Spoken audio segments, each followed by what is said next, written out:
Ouais, peut-être qu'on peut se rapprocher.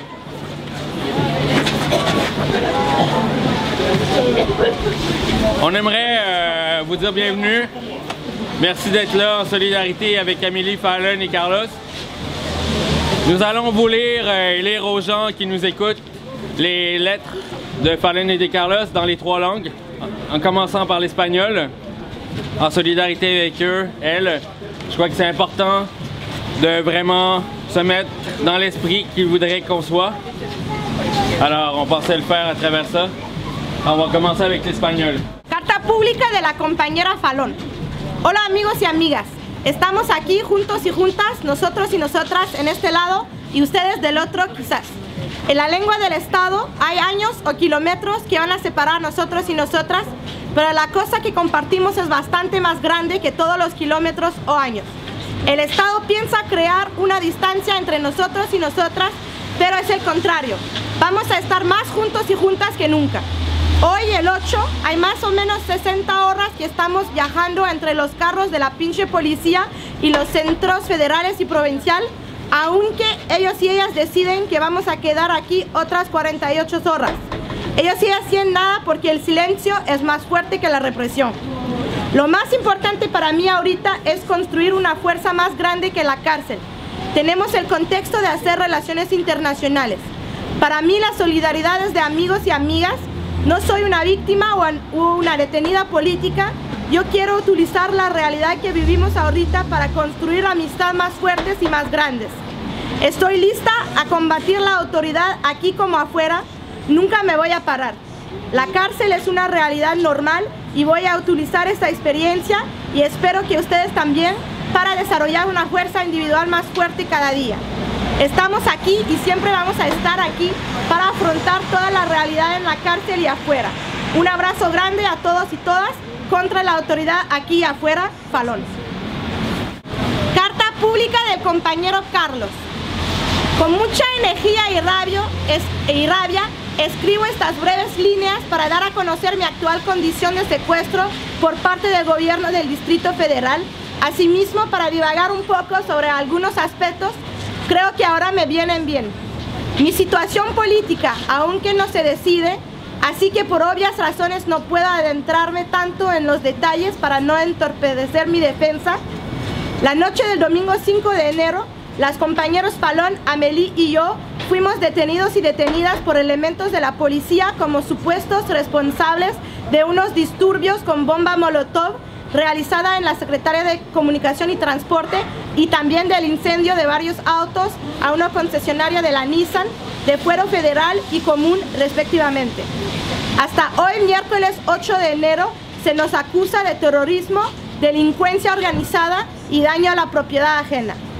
A pesar de todo, nos encontramos bien, fuertes y unidos y unidas y hemos llegado al tercer día de encierro entre preguntas, amedrentaciones y telenoveleras escenas de montaje, como el curioso caso de un falso grupo de derechos humanos que al estar a solas conmigo dieron haber sido enviados por una compañera, me dieron su nombre y características, como en un principio les creí, empecé a platicar con ellos de uno que se mostró muy interesado en el caso, pero es bien fácil identificar los métodos utilizados por un puerco, con el perdón de los cerdos, y enseguida supe que era un policía.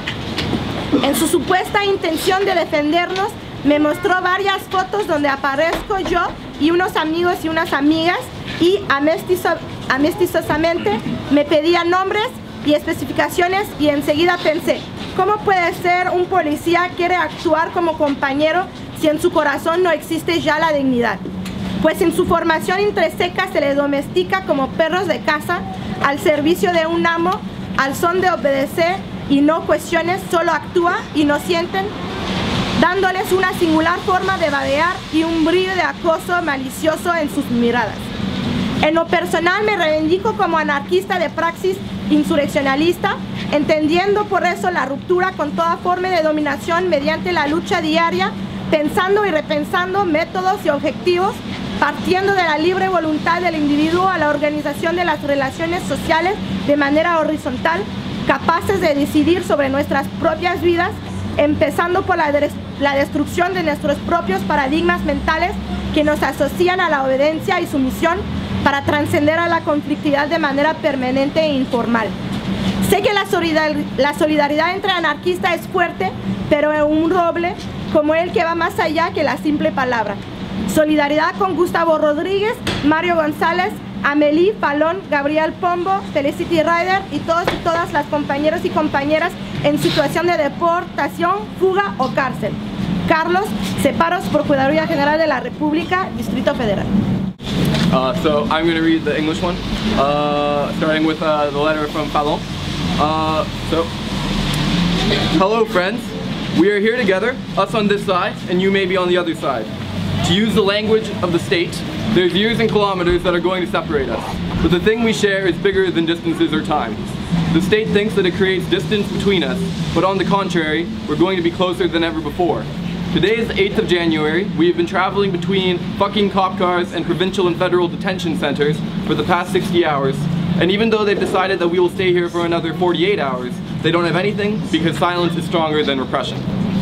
The most important thing right now is to build a force stronger than prisons. We have the context of building international relations.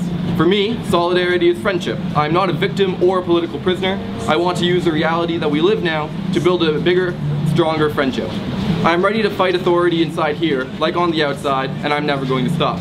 Yes. Prison is a normal reality, and I will use this experience, and I hope that you do too, in order to develop a stronger individual strength that gets more powerful every day.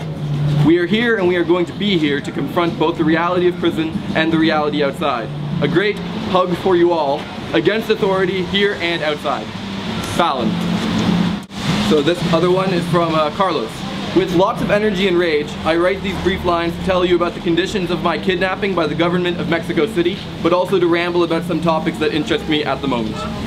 My political situation has not yet been decided, and for obvious reasons I can't go into details as to not screw up my legal defense.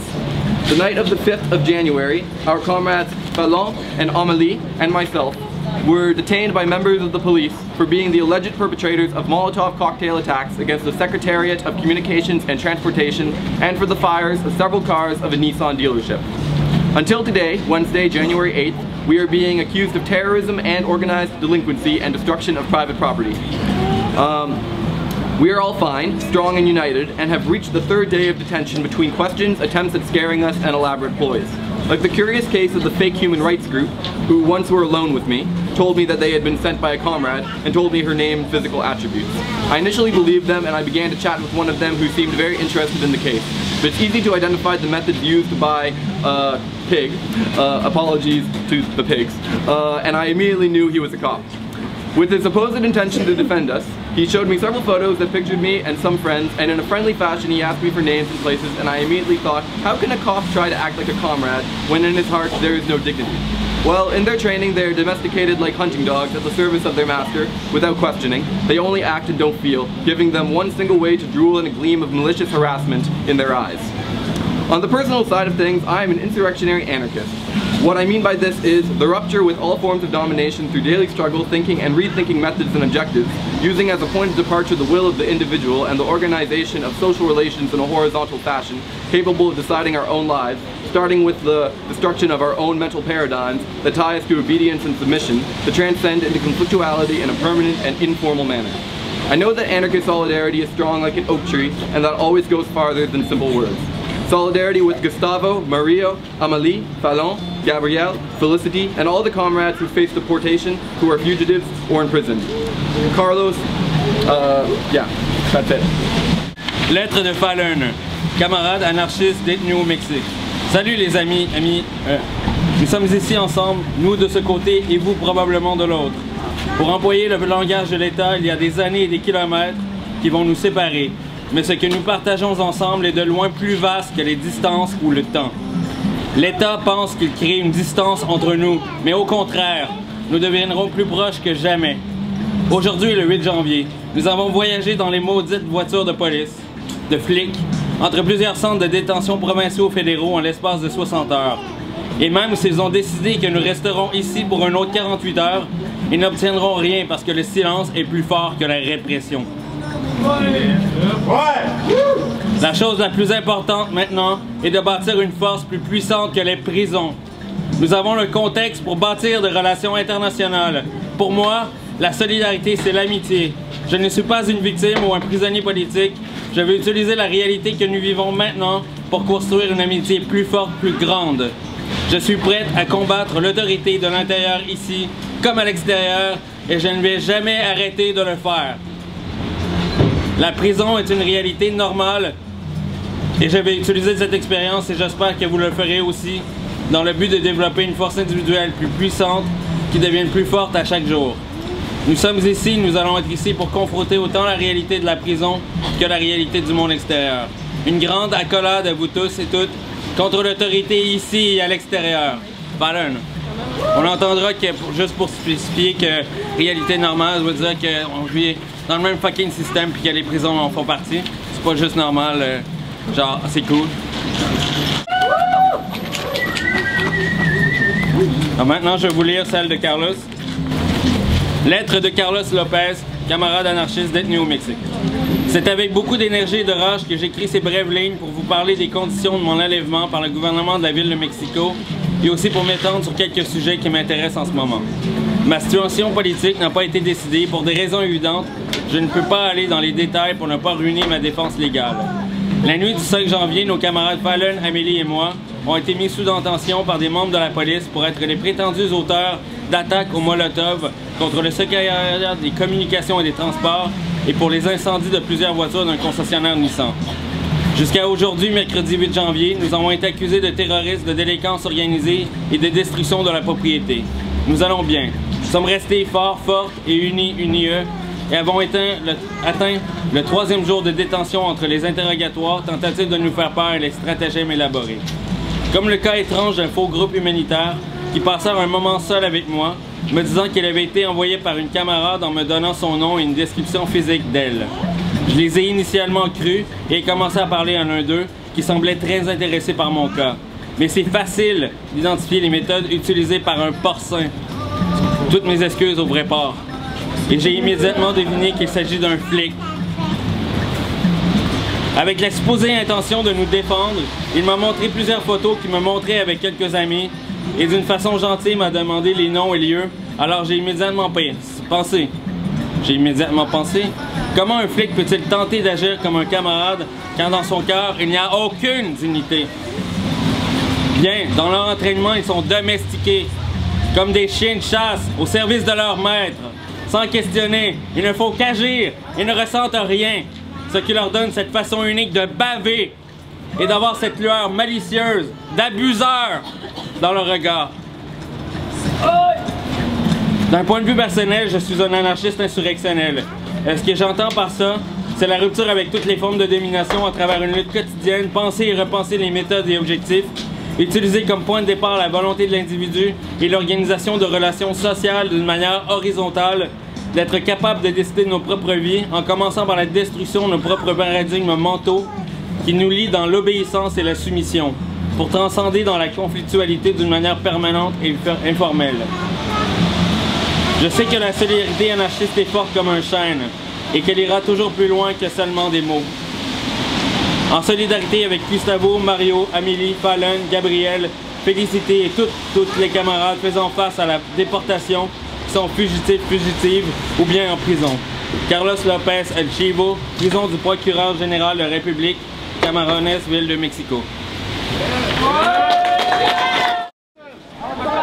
For freedom is stronger than the prison. Our passion for freedom is stronger than the prison. Libérons les prisonniers, libérons les prisonniers, libérons les prisonniers, libérons les prisonniers, libérons les prisonniers. Ni culpables, ni inocentes, ni culpables, ni inocentes.